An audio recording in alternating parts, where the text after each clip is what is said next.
กับพ่อยกมือสิบนิ้วกราบไหว้สายันพุทธพิมพ์ปาสาลูกเจ้าอ่านภาวนาตั้งไว้ณหลวงพ่อโพธิ์สดพระวิหารหลวงสารบาสนาลายไหว้สายันองค์พระสวรรณเจดีย์พระบรมธาตุเจ้าดอยสุเทพไหว้สายันเทวบุตรเทวดาฮักธรณีเจ้าที่เจ้าแดนพุทธเจ้าพระเจ้าโอวัตเทพพัตเทพพระสุเกศกฤษีขอบุพานแม่ทุกทีเทวดารักษาพระบรมธาตุเจ้าดอยสุเทพกราบไหว้สาในเมตตาบารมีธรรมพระเดชพระคุณหลวงพ่อพระธรรมเสนาบดีหลวงพ่อเจ้าคณะภาคเกณฑ์เจ้าว่าพระธาตุเจ้าดอยสุเทพพระเจ้าวรวิหารทั้งวันเนี่ยนั่งกันพระสงฆ์เทราทั้งเทระสัพพะเจ้านุ่มมาทั้งวันพ่อเราแม่ก็ได้ขอสวัสดีคณะสัตยาสาธุชนขอออกไม่ออกกลุ่มคณะสัตยาพระธาตุเจ้าดอยสุเทพคณะศิษย์วัดทุกคนทุกท่านวันนี้เป็นวันพระเดือน11ออก8 ค่ำวันนี้เราได้มาร่วมกันในการประพฤติวัดปฏิบัติธรรมตลอดฤดูกาลทั้งปีโดยเฉพาะภาคเช้าวันนี้เราก็มีการทำบุญตักบาตรภาคเย็นเวลา5 ทุ่มครึ่งเราจะมีการสดับรับฟังพระธรรมเทศนาพระธรรมศีลเวียนเทียนภาคกลางคืนก็เป็นการสวดกรรมฐานสวดมนต์แผ่ทุกคืนวันพระที่เราจะได้ร่วมกันประพฤติวัดปฏิบัติธรรมเช่นนี้เอาความดีความงามเอาบุญเอากุศลเข้าสู่ตนก็คือตัวของเราท่านในนามของพุทธมหากาทุกคนทุกท่านวันนี้ได้เวลาควรจะได้ประกอบพิธีเดี๋ยวทุกคนทุกท่านอยู่ในการสงบพอจะได้กล่าวคำบูชาพระรัตนตรัยไหว้พระโอกาสเป็นการสมาทานเมตติเป็นลำดับต่อไปณบัดนี้กราบ1กราบ2กราบ3อิมินาสัพพะเลนะพุทธังอภิปูชยามิอิมินาสัพพะเลนะธัมมังอภิปูชยามิอิมินาสัพพะเลนะสังฆังอภิปูชยามิอะระหังสัมมาสัมพุทโธภะคะวาพุทธังภะคะวันตังอะภิวาเทมิสวากขาโตภะคะวะตาธัมโมธัมมังนามัสสามิโสปฏิปันโนภะคะวะโตสาวกสังโฆสังฆังนามามิตรงนี้จะได้โอกาสเรียนตามเข้าพระเจ้าก่อนนะครับสุทานทุกคนโสเยเตวาบัมลาคงเกดาวทุกดันดาวเกคงใจเทวดาตนอยู่ไกลอยู่ตรงต้นไม้อิสราสลีเทวดามีทุกแห่งหองทุกเทพต้องจักรวาลสุนันทุกจงฟังเสียงสารข้าเจ้าเก่าประวัติเก่าของตั้งลงทาน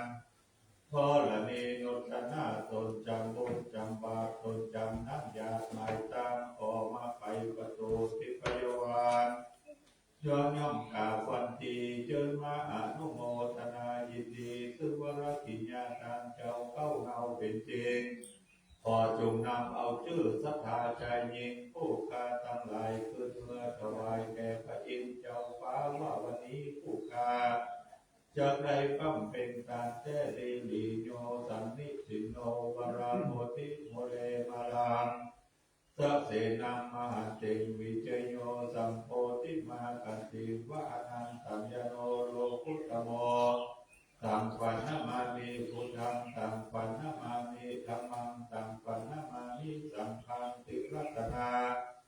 อันว่าแก้วสามประการอันโอฬารเลิศแล้วเป็นแก้วยิ่งมงคลแก้วในสากลโลกาอันมีก้าลายเมืองลายแสงทั่วดินแดนลุ่มใจยังเสียบกระไดแก้วเป็นก้าสามดวงที่ผูคาสามพวงคมกาบยอคุณแท้ดีหลีสาธุสิริวิสุทธามกุตาปาวโรโตตุโล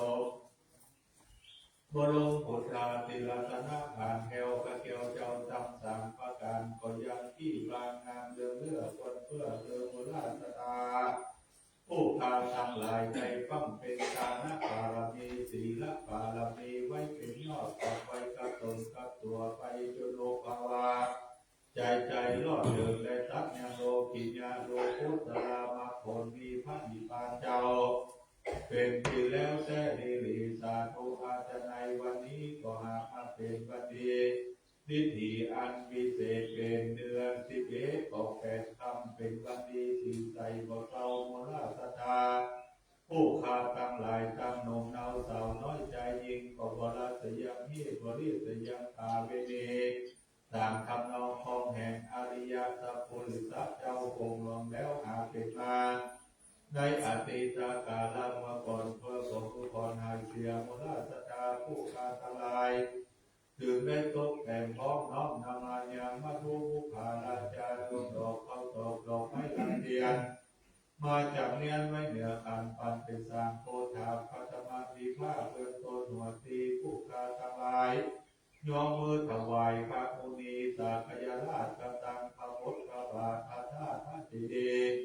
ทุติยโพธาวิภาคอันคนสองผู้ขาขอพนมกรกราบไว้พระธรรมเจ้า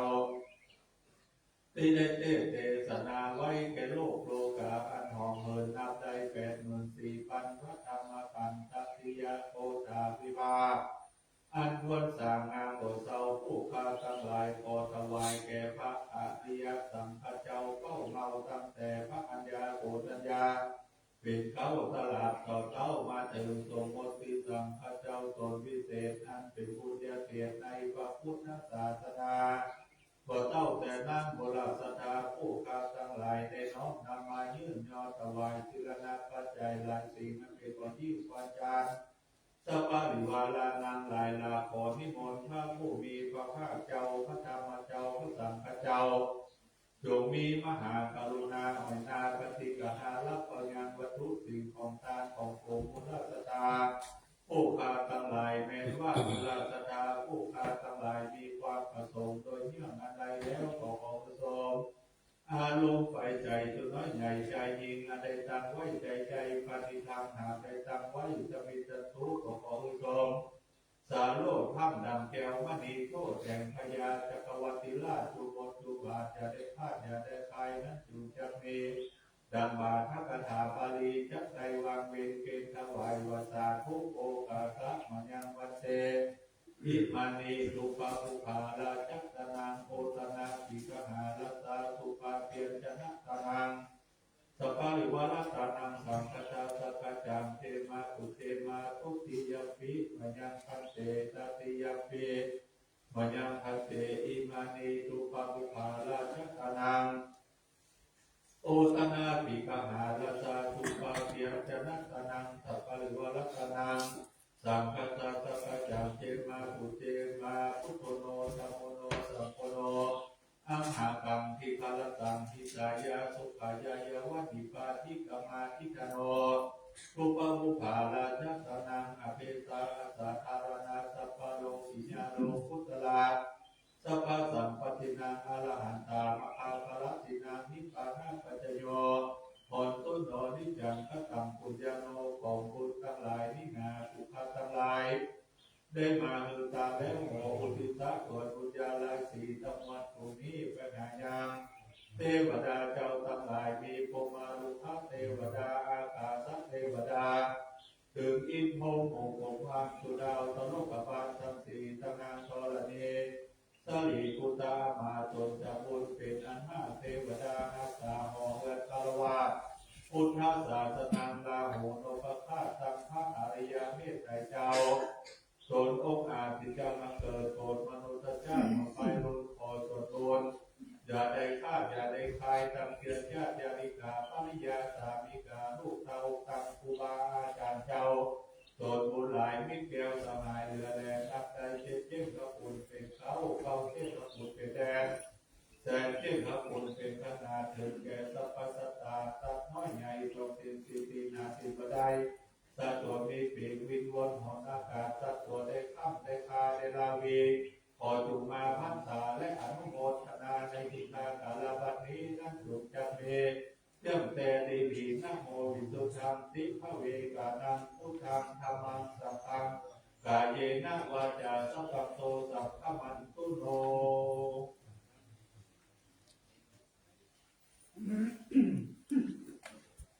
ต่อไปเรามาพัฒนาเป็นตัวสีพร้อมกันนะครับมะยังอันเตวิสุงวิสุงรักนาทา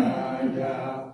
ดิสารเนนะสหปัญจศีลานิยาจา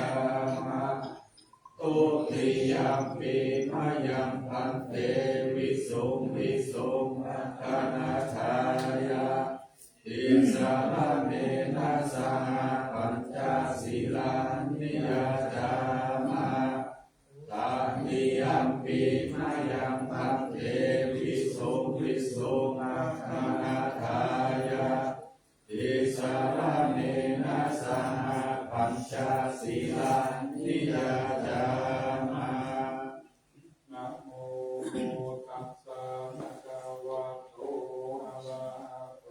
สัมมาสัมพุทธัสสะ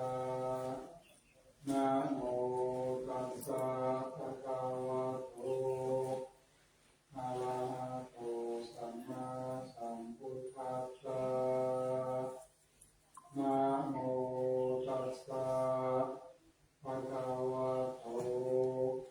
อะระหะโตสัมมาสัมพุทธัสสะนะโมตัสสะภะคะวะโตอะระหะโตสัมมาสัมพุทธัสสะนะโม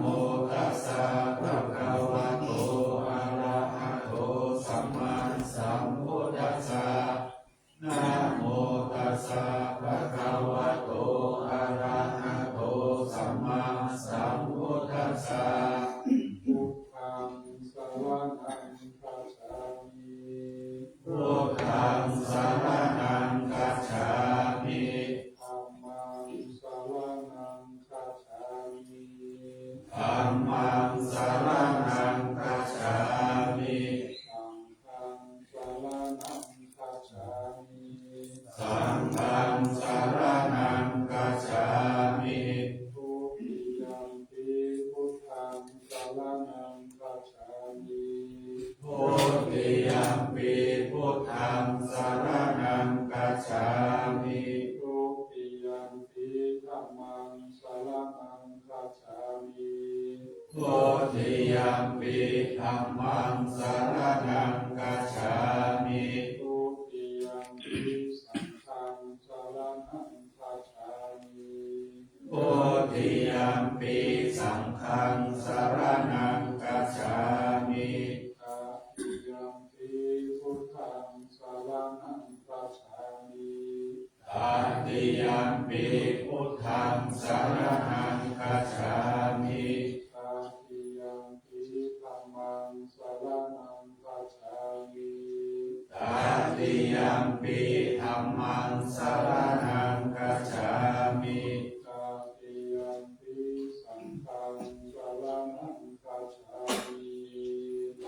ติยมปีสังฆังสรณังคัจฉามิปานาติภาคาเวรามณีสิกขาปะทังสมาธิยามิปานาติปาตาเวรามณีสิกขาปะ มิอาทินนาทานาเวรามณีสิกขา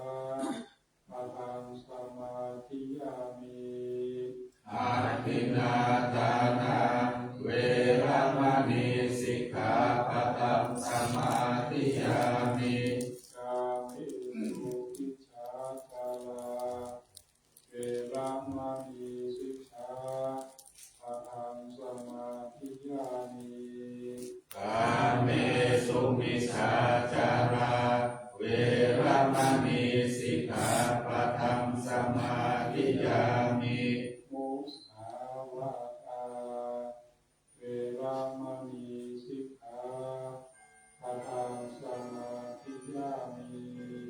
มุสาวาทาเวรมณีสิกขาปะทังสมาธิยามิ สุราเมรยามัชฌะปมาทัฏฐานาเวรามณีสิกขาปะทังสมาธิยามิ สุราเมรยมัชฌะปมาทัฏฐานาเวรมณีสิกขาปะทังสมาธิยามิ อิมานิปัญจสิกขาปะทานิสีเลนะสุขติยันติสีเลนะโภคสัมปทาสีเลนะนิพพุติยันติตัสมาสีลังวิโสทะเย สาธุสาธุสาธุ ปัญญานั่งสมาธิพุทโธพุทโธในขันธ์ด้วยพระสงฆ์ด้วยพุทธมนต์นะโมตัสสะภะ ภะคะวะโตอะระหะโตสัมมาสัมพุทธัสสะนะโมตัสสะภะคะวะโตอะระหะโตสัมมาสัมพุทธัสสะนะโมตัสสะภะคะวะโตอะระหะโตสัมมาสัมพุทธัสสะ อิติปิโส ภะคะวะอะระหังสัมมาสัมพุทโธวิจาจารณะสัมปันโนสุขโตโลกวิทูอนุตตโลปุริสธรรมสารติสัทธาเทวม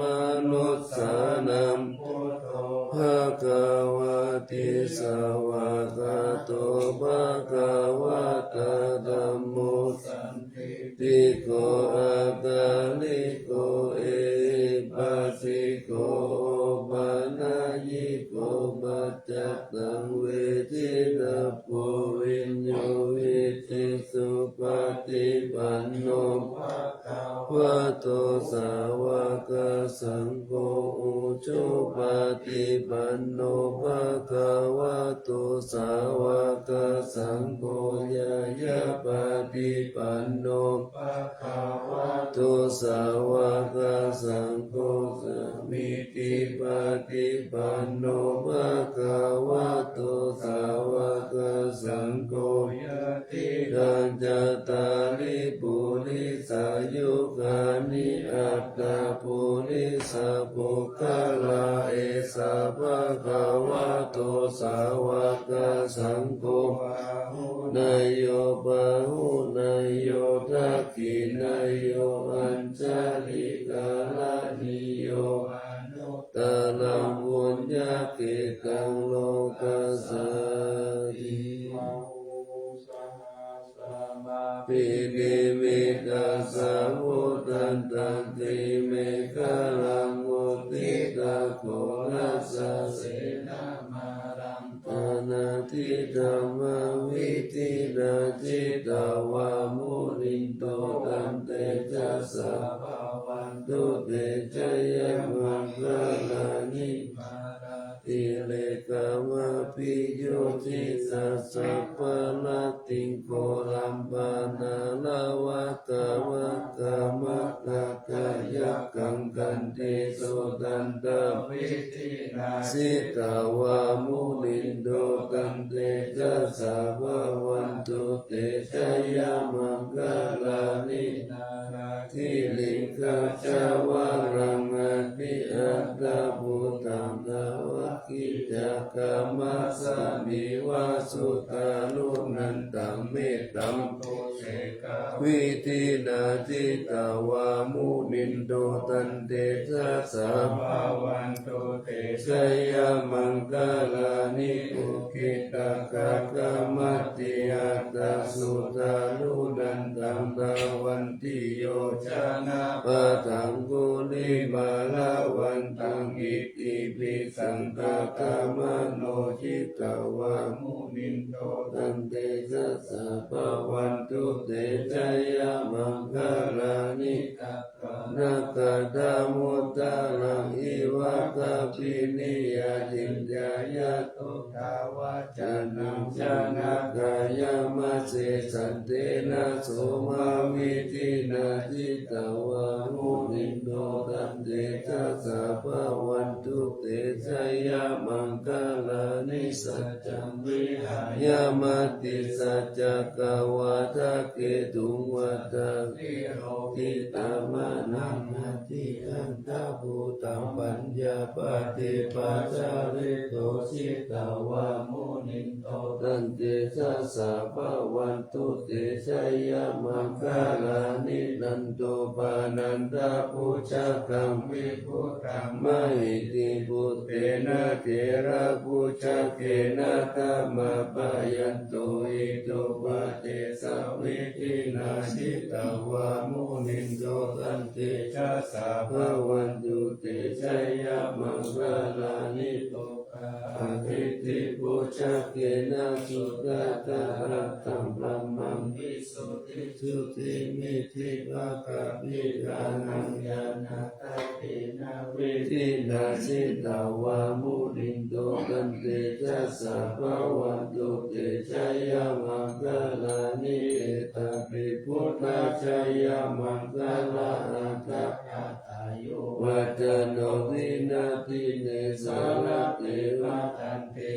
วะนาเนกวิวิธานิยุปัตตวานิโมกังสุตานิยามายานาโนสัพพัญโยอิตายะสัพพะปะนินังปุริตุกะนัมมิสัพพะปะโตสัมโพธิมุตตะมังหิตินะสัจจวัจเจนะโหตุเตชะยะมังคลาจายันโตโพธิยามุเลสักกายานังนันทิวัฏฏโนเอวังกาวังวิจโยวิจยสุจยะมังคเลอะปะราชิตาวันลังเกสิเสปะทาวิโภคะเลอะภิเสกิสัพพะพุทธานังอะคะปะโตปะโมทัตติสุนัขตังสุมังคลังสุปะปะตังสุติตังสุขันโนสุโมตุจัสโสยิตังธัมมัจจาริสุปะทักขินังกายกัมมังวาจากัมมังปะทักขินังปะทักขินังมโนกัมมังปานิติเตปะทักขินังปะทักขินานิกัตวานาละวันตันเดวะรัตถิเจริญสุขท่านพระอาสาธุชนทั้งหลายท่านทั้งหลายได้นำลูกมาทำบุญทำทานในวันนี้เนื่องด้วยวันนี้เป็นวันศีลวันตั้งวันศีลเราได้มาร่วมกันรักษาศีลรักษาศีลทานรักษาศีลและก็วันเพ็ญภาวนาพระทานทั้งหลายกายกับใจของเราเนี่ยคนเขามีอยู่สองอย่างมีอยู่สองส่วนเรียกว่ากายส่วนหนึ่งใจส่วนหนึ่งกายนี้ก็เป็นที่อยู่ของใจนั่นแหละถ้าว่าจะว่าใจนี่ มันมีที่อยู่มันก็อาศัยกายในทางธรรมในทางศาสนาเขาว่ารูปนามรูปกับนามทำไมว่ารูปเพราะว่ามันเป็นตัวเป็นที่นะครับเอามารูปเพราะว่ากายเนี่ยแต่ว่าเอารูปกายของเราร่างกายและจิตใจมีอยู่สองส่วนร่างกายและจิตใจถ้ามีแต่จิตใจอย่างเดียวไม่มีร่างกายนี่ก็ไม่เห็นตัวละตัวละถ้ามีร่างกายต้องมีจิตใจกับไปไหนมาได้เพราะนั้นที่ว่ามันเดี๋ยวไปได้มาได้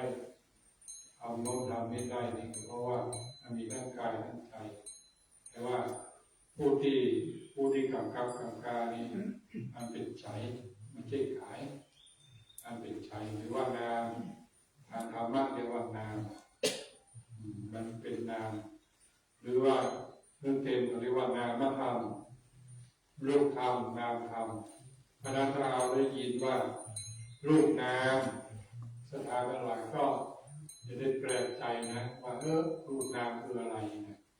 รูปนามก็คือกายกับใจนะแต่ว่าเป็นภาษาธรรมะในโลกเนี่ยโลกนอกจากรูปร่างกายแล้วเนี่ยร่างกายเลยยังต้องประกอบไปด้วยต้องมีตาอีกต้องมีตานี่เอาไว้ดูถ้าไม่มีตาก็จะบานสักอย่างนะจะบานว่า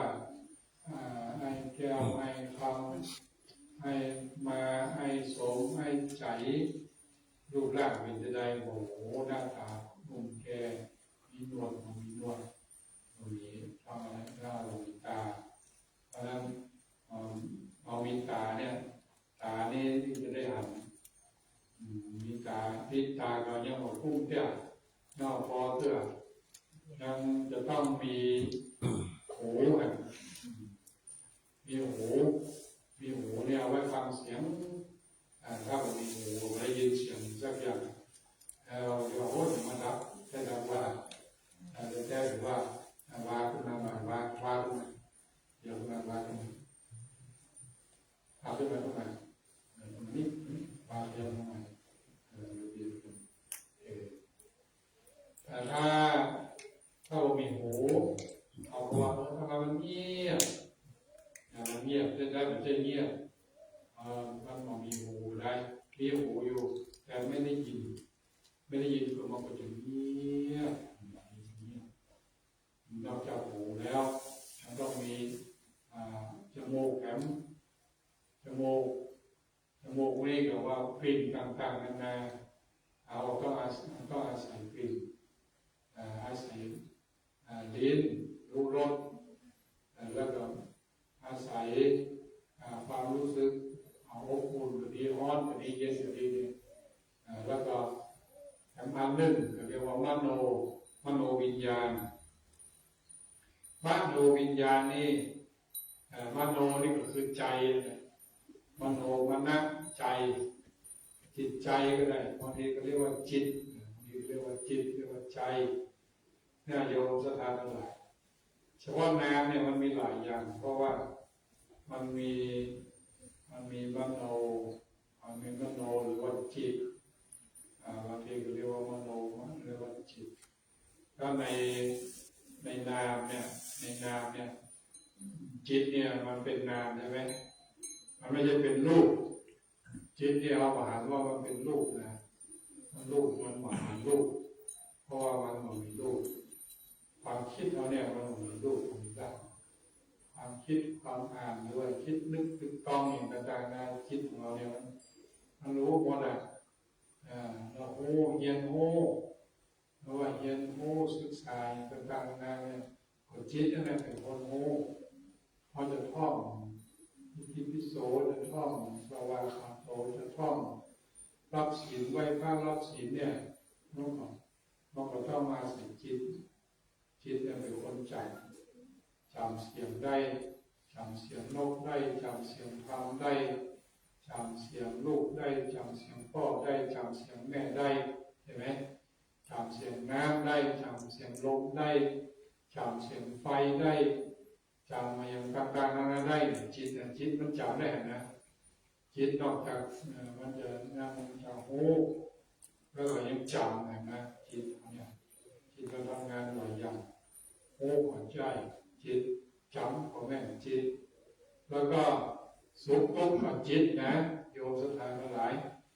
ว่าสุขว่าทุกข์เนี่ยมันเจ็บเนื้อเจ็บตัวเจ็บหลังเจ็บยางเจ็บแข้งเจ็บขาเหมือนจะว่ามันเจ็บที่กายแต่ว่ามันใจมันว่าใจกายนั้นมันเป็นแสดงอาการเท่านั้นเองแต่ที่ว่ามันเจ็บนะคือที่มันรู้นะรู้ว่าเจ็บนะคือใจเนี่ยมันจะรู้ว่ามันเจ็บเพราะใจมันมีหน้าที่รู้กายเรานี่มันค่อยโม้กายเรานี่มันมีอยู่แต่ว่ามันจะต่อไปถึงใจมันจะต่อไปถึงใจเนี่ยใจเนี่ย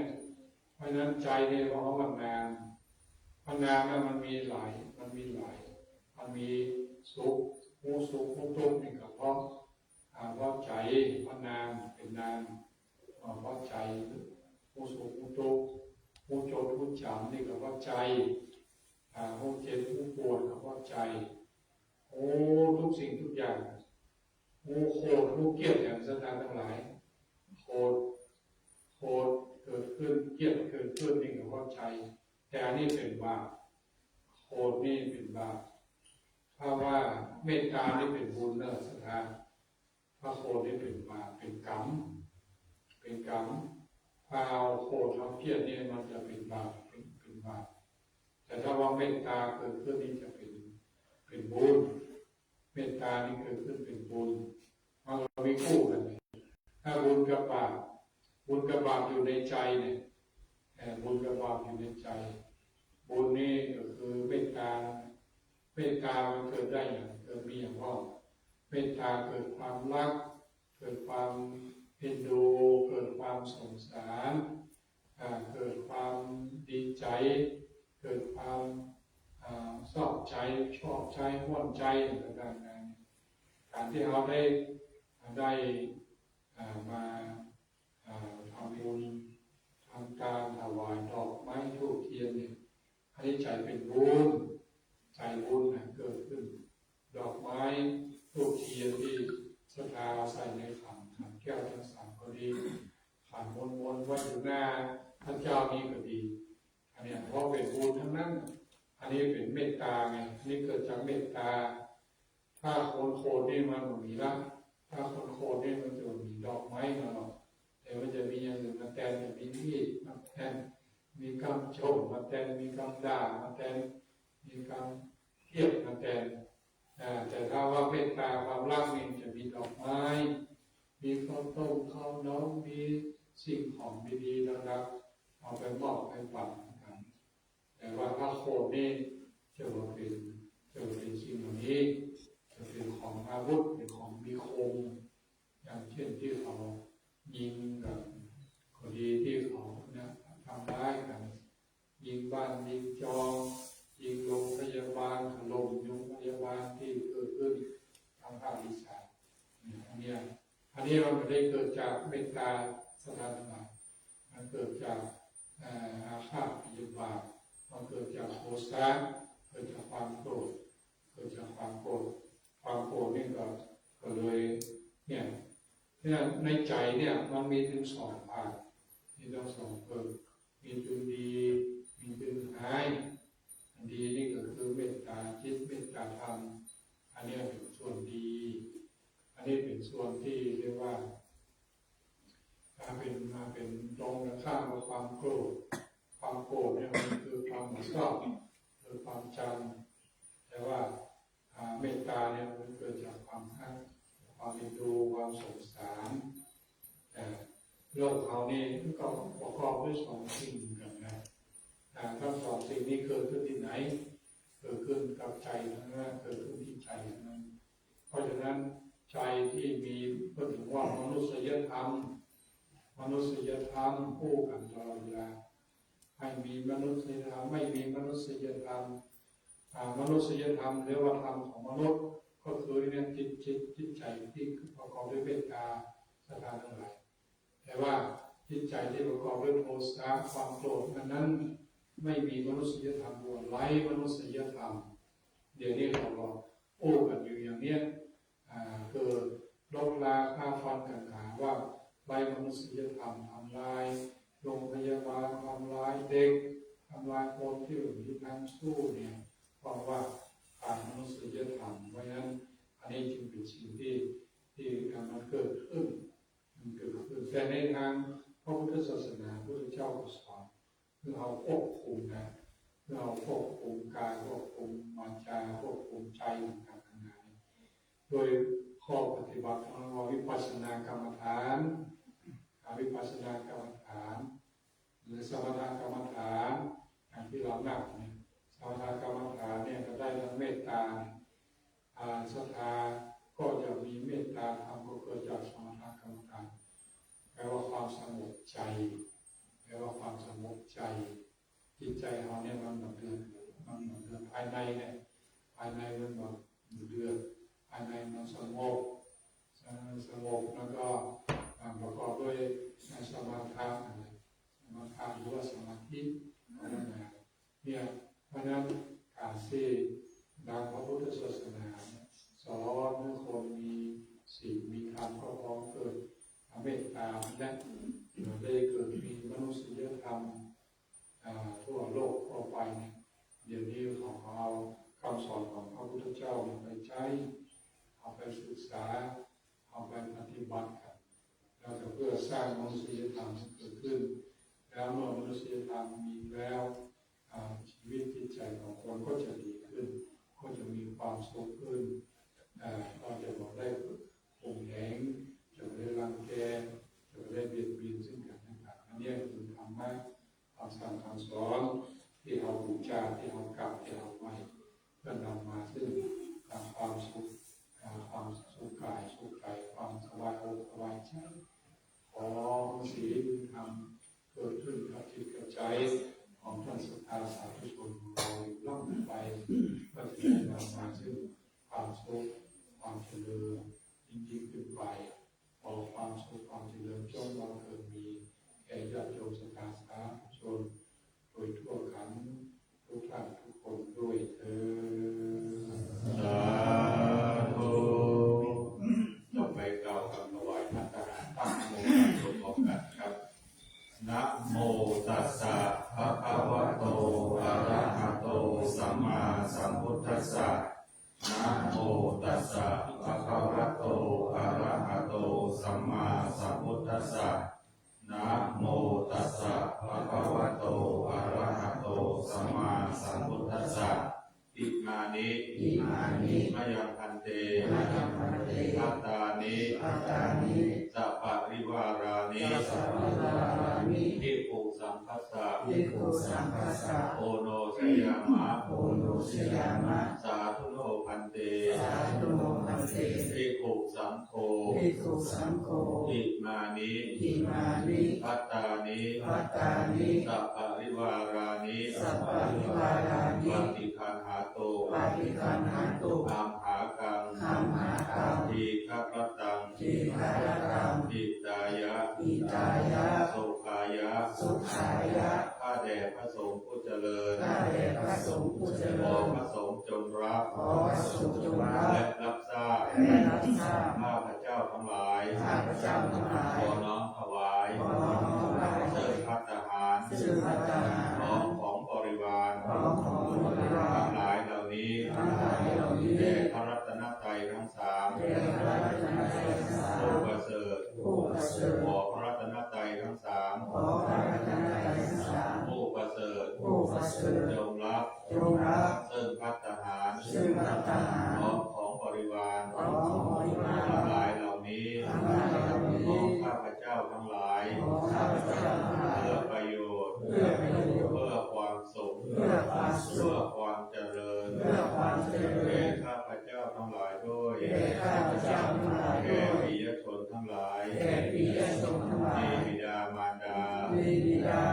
าเป็นต้นด้ เป็นต้นด้วย แก่สรรพสัตว์ทั้งหลายด้วย แก่สรรพสัตว์ทั้งหลายด้ แด่ วย เทวบุตรเทวดาด้วย แด่เทวบุตรเทวดาด้วย ตลอดกาลและนานเกิ ต ด ลอดกาลนานเทอ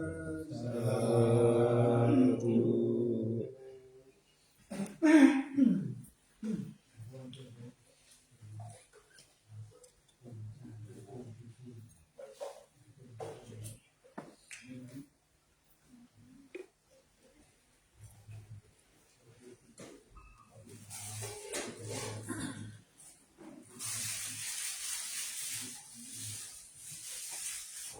ขอพระสตารับพรเถิด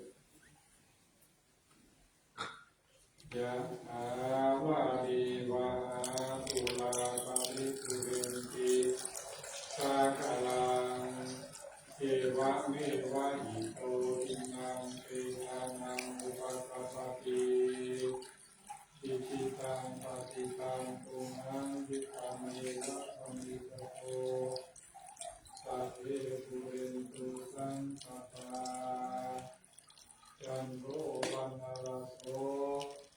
ยะถามณิโชติระโสยะถาสัพพิ ติโยวิวัจจันตุสัพพะโลกวินาศสันตุมาเตภวัตวันตรายโยสุขีติกายุโกภวะอภิวาทนาสิริสานิจังวุฒาปัจจายโนจัตตารโลธัมมาวัฏันติอายุวันโนสุขังภะลังสัพพะมังคลังรักขันตุสัพพะเทวตาสัพพะพุทธานุภาเวนัสสะนัมโสติภาวันตุเตภวันตุสัพพะมังคลังรักขันตุสัพพะเทวตาสัพพะพุทธานุภาเวนัสสะนัมโสติภาวันตุเตภวันตุสัพพะมังคลังรักขันตุสัพพะเทวตาสัพพะสังฆานุภาเวนะสัทธาโสติภาวันตุเต สาธุสาธุสาธุต่อไปความแผ่เมตตากับธรรมสัตว์และแผ่เมตตาให้กับตัวเองก็ตามนะครับสัพเพสัตตาสัพทั้งหลายที่เป็นเครื่องทุกข์เกิดแก่เจ็บตายด้วยกันทั้งหมดทั้งสิ้นณเวลาหนตุ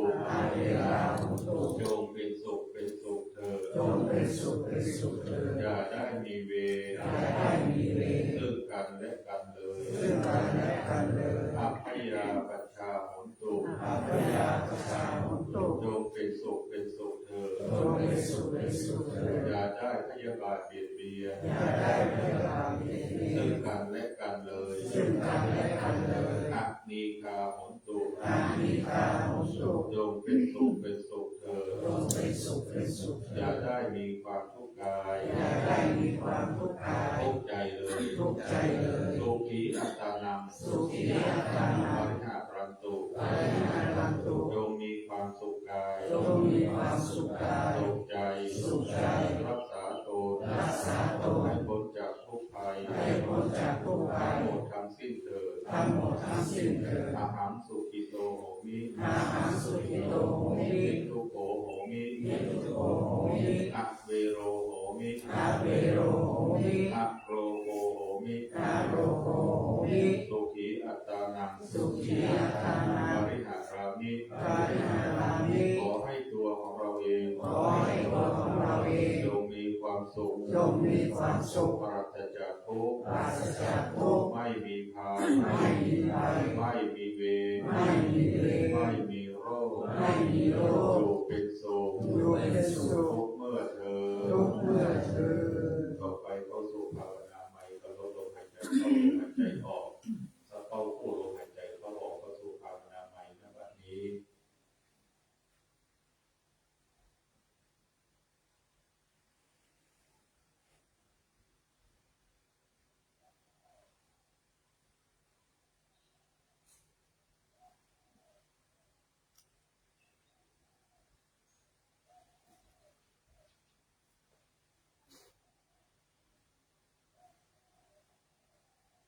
ขอบคุณแสดงเมตตาพร้อมกันนะครับอิตังตานาธัมมังนิพพานาปัจจายโยโหตุโนนิจจังอิตังศีลกัมมังนิพพานาปัจจายโยโหตุโนนิจจังอิทังภาวนากัมมังนิพพานาปัจจายโยโหตุโนนิจจังยังกินติปุสาลังกาตาปังกัมมังสัพเพหิกาเตหิกาตังปุญญังโนอนุโมทันโตโสนันโตคนโตเยเทวาสัมมิทาเนอาทิกาตาทิกายุกาสัตตาหุนตุสัพพะสัตตานังสุขีอัตตานังบาลิหารันโตมาตาปิตาสุขีตาหุนตุสุขาปามุนจันโตสัพเพตากาสุขีตาหุนตุสุขาปามุนจันโตสัพเพอายาตากาสุขีตาหุนตุสุขาปามุนจันโตสัพเพปิสาสัพเพยัคฆาสัพเพเปตาสุขีตาหุนตุสุขาปามุนจันโตสัพเพนาคตาสุขีตาหุนตุสุขาปามุนจันโตสัพเพเทวาสุขีตาหุนตุสุขาปามุนจันโตสัพเพอาจาริโยปัจจายาสุขีตาหุนตุสุขาปามุนจันโตสัพพะสัมปะทินังสันติจันโตวัตตาภิพุทธังสัพพังเมโท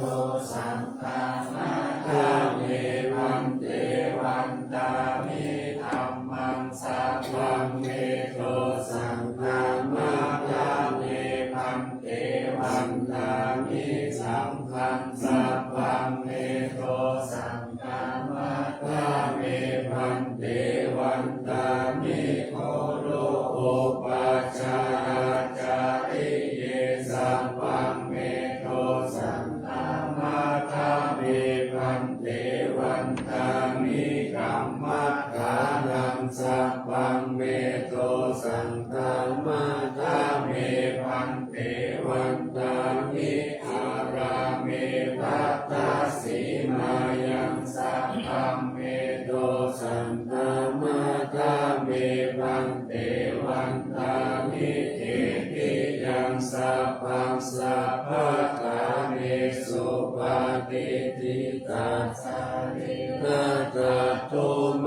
หาโพธิพุทธารูปังสักการังสักการนาคาโลเกเทวะโลเกพรหมโลเกสัมโพธิเปรังกาจิเปสารินาธาโตโยเกสัตตาโตโยอาระหันตาคาโตโยเจติยัม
รัชฉ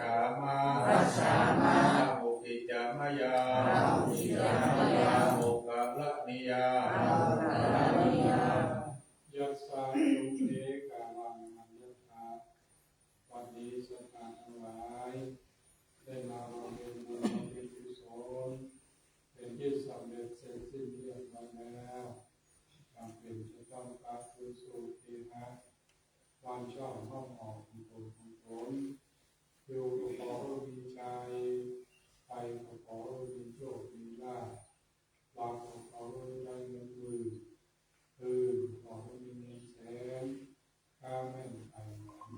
ทำดีเพื่อการงานใดของการผู้ดีเรื่องเป็นที่รักและจำเริญสาย